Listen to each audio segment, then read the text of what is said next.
গরিব আর বড়লোক কথাটা খুব সংক্ষিপ্ত। কেন গরিব মানুষের ছেলেমেয়েরা বড়লোকের ছেলেমেয়েদের থেকে এক ধাপ পিছনে থাকবে লেখাপড়ার দিক দিয়ে, সে কথা আমি জানিয়ে দেব আপনারা যদি আমার সাথে থাকেন। বড়লোকরা প্রথম থেকে তাদের ছেলেমেয়েদের সংগঠিত করে লেখাপড়ার দিক দিয়ে। এটা শুরু হয় প্রাইমারি এবং বেবি থেকে।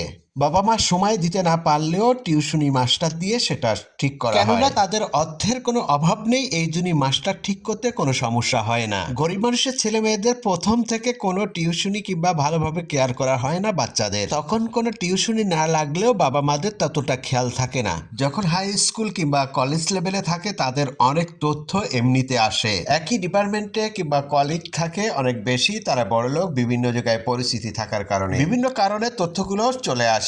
আর একজন গরিব মানুষ, সে কৃষক বাবার কোনো তথ্য আসে না বিল থেকে। অর্থের অভাবে ভালো কোনো স্কুল কিংবা ভালো কোনো মাস্টারের কাছে সে পড়াতে পারে না। অতএব এখানে দেখা যাচ্ছে বড়লোক আরো বড়লোক হবে, গরিব আরো গরিব হবে। এখন কথা হচ্ছে তাহলে এগুলো কিভাবে নিয়ন্ত্রণ করতে হবে এবং গরিব মানুষের সন্তানেরা কিভাবে ভালো করতে পারে। যার যত অর্থ তার সন্তানরা তত শিক্ষিত। এখানে যে কোনো একটি উপায় খুঁজে বের করতে হবে।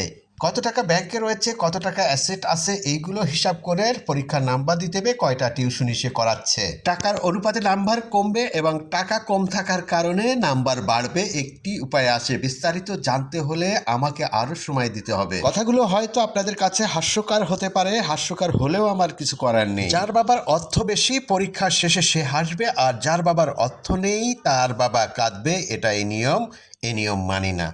দর্শক, আমি বিদায় নিচ্ছি। রুহুল আমিন গুরু, ভালো থাকবেন। আসসালামু আলাইকুম।